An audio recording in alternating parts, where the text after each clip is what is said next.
I'd like to give you an update on some of my legislation that has been signed into law and will go into effect this year. Let's start with my legislation to ban the use of cell phones in New Jersey schools for the entire school day.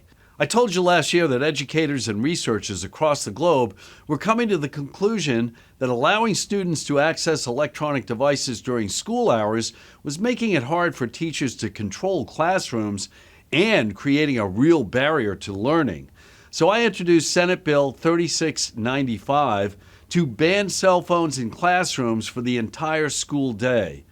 That legislation passed both the Senate and the General Assembly by overwhelming margins and was signed into law this past January.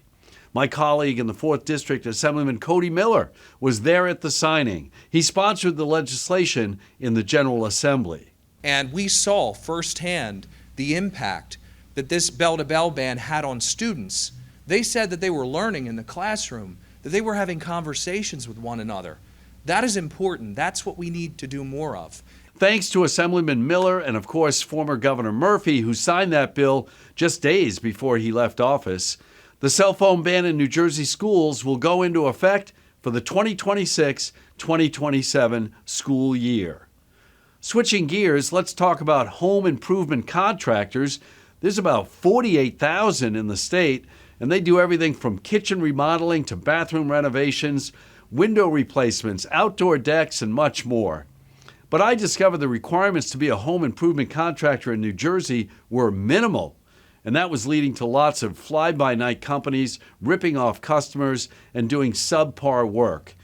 I mean, all you had to do was pay a fee to the state, and you were registered as a home improvement contractor. That's it.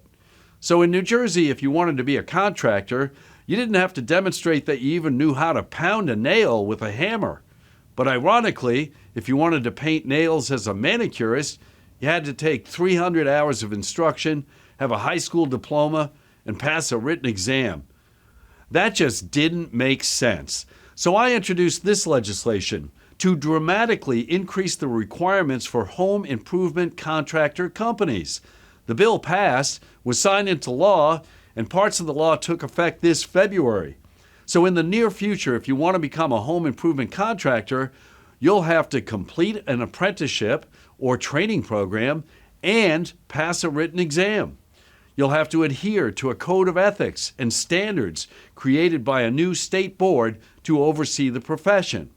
And you'll have to file a compliant surety bond with the state to cover compensation to consumers for shoddy work or failure to start or finish a job. So that's the bill in a nutshell. I'm hoping this creates a better, more professional home improvement contractor industry that leads to better outcomes for consumers. Lastly, let's talk about mobile home communities in New Jersey. About 100,000 people reside in 250 mobile home communities. They mostly do that because it's an affordable alternative to buying a home or renting an apartment. But not as much lately, because while mobile homeowners typically own the actual trailer, they often don't own the ground beneath it. Instead, they pay what's called a lot fee for the privilege of placing the mobile home on that piece of ground. And over the last few years, those lot fees have risen dramatically from year to year, sometimes over 10% a year. So I introduced Senate Bill 2953 to cap annual lot fee increases to no more than 3.5%. And over much objection from mobile home community owners, the bill passed. It was signed into law and took effect March 1st.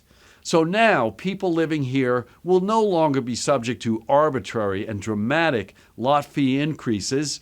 Instead, they can plan, budget, and hopefully afford their monthly rent. Well, that's it. 3 bills, 3 new laws taking effect this year. As always, if you need to reach out, call us at the number below or message us through our website, servingsouthjersey.com.